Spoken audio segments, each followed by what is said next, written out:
Bismillahirrahmanirrahim. Assalamualaikum warahmatullahi wabarakatuh. Alhamdulillah teman-teman semuanya, pada kesempatan kali ini saya bisa berjumpa kembali dalam channel Makes Mudah. Teman-teman semuanya, pada kesempatan ini akan saya sampaikan beberapa hal yang terkait dengan perkembangan terkini COVID-19.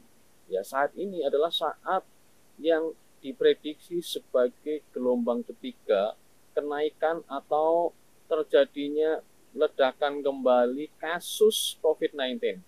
Dan apa yang diprediksi oleh para ilmuwan itu memang benar-benar menjadi kenyataan, tetapi alhamdulillah yang di sini maksudnya adalah tidak begitu parah, tidak sebagaimana yang terjadi pada naiknya kasus COVID-19 pada gelombang pertama dan gelombang kedua, di mana pada waktu itu terjadi begitu banyak kasus-kasus COVID-19 dengan gejala yang sedang, bahkan banyak gejala berat kritis. Dan di antara mereka pada waktu itu, saya menyaksikan sendiri setiap hari banyak orang yang meninggal dunia. Bukan hanya 1, 2, bahkan sampai 4, bahkan di rumah sakit yang terdekat dengan kami, rumah sakit kabupaten saja, bisa dalam satu hari meninggal sampai 12 atau 14 kematian akibat terkena COVID-19 tersebut. Dan alhamdulillah teman-teman sekalian, saat ini memang banyak pasien yang masuk dirawat di rumah sakit dengan gejala-gejala akibat COVID-19. Tetapi gejala yang mereka hadapi itu jauh lebih ringan daripada sebelumnya, daripada waktu gelombang pertama dan kedua. Saat ini gelombang yang ketiga ini, katakanlah gelombang ketiga, mereka yang terdiagnosa COVID-19, apakah itu dari antigen yang positif atau PCR yang positif, rata-rata mereka mengalami gejala yang ringan sampai sedang. Hanya sedikit di antara mereka yang bergejala berat, ya, sampai sesak napas dengan oksigen yang dosisnya di atas rata-rata, ya. Di antara mereka kebanyakan bahkan tidak sesak, cuma demam, flu, kemudian nyeri perut. Bahkan tadi baru saja saya bertemu dengan teman-teman yang merawat pasien di ruang COVID, mengatakan bahwa dari sekian pasien yang dirawat, ya, di atas 10 dalam satu ruangan tersebut, di antara mereka hampir demamnya itu hampir tidak ada, ya, tidak ada lah. Tadi saya katakan tidak ada yang demam, malah banyak yang sakit perut, dan yang sesek ada, tetapi jarang sekali, hanya 1 atau 2 orang, ya.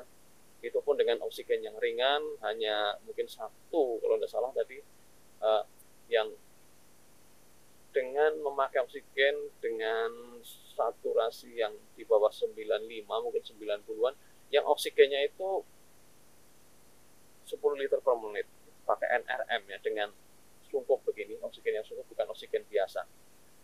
Jadi mayoritas atau kebanyakan orang yang menderita COVID pada hari ini, kita bersyukur kepada Allah, semuanya atas kehendak Allah. Mereka rata-rata kondisinya adalah dalam keadaan yang tidak begitu mengkhawatirkan sekali. Artinya tetap kita pantau, tetap kita evaluasi, tetap kita rawat yang sebaik-baiknya, tetapi kita tidak begitu cemas, tidak begitu menakutkan sekali sebagaimana yang terjadi pada gelombang pertama dan kedua, ya. Walau a'lam, di antaranya mungkin, ya, melalui vaksin yang telah kita lakukan bersama-sama, ya, baik vaksin 1, vaksin 2, bahkan di antara mereka sudah melakukan vaksin booster, vaksin yang ketiga, ya. Dan ini efeknya adalah imunitas atau daya tahan tubuh orang yang terkena COVID tersebut jauh lebih kuat, ya. Daya tahan tubuh jauh lebih kuat untuk menangkal berbagai macam efek dari COVID-19 yang menyerang dia. Tetap COVID-19 bisa mengenai siapa saja, baik yang sudah divaksin maupun yang belum divaksin.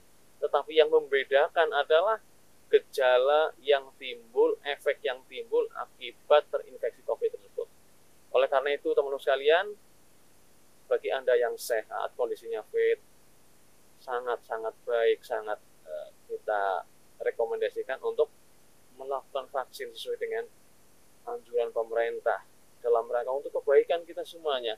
Tetapi bagi orang-orang yang memiliki komorbid dan memang tidak terindikasi untuk dilakukan vaksin, artinya tidak layak untuk divaksin karena kondisi tertentu, maka ini pun hendaknya sangat lebih untuk berhati-hati, untuk menjaga diri. Kalau divaksin mungkin ada efek negatifnya, kalau sudah divaksin pun punya efek negatifnya, dengan risiko ketika terkena COVID, waliyahudzubillah, mereka akan tidak sehebat, tidak sekuat imunitasnya daripada orang-orang yang divaksin. Tetapi tetap kita minta perlindungan kepada Allah Subhanahu wa taala, tetap menjaga kesehatan, tetap menjaga imunitas agar kondisi kita tetap fit. Itulah yang bisa saya sampaikan pada kesempatan kali ini tentang kondisi terkini gejala COVID-19 pada gelombang yang ketiga. Cendrawasih burung Papua, terima kasih dan sampai jumpa. Wassalamualaikum warahmatullahi wabarakatuh. Alhamdulillahi Rabbil Alamin Ar-Rahmanir Rahim Maliki Yawmiddin Iyyaka na'budu wa iyyaka nasta'in Ihdinas siratal mustaqim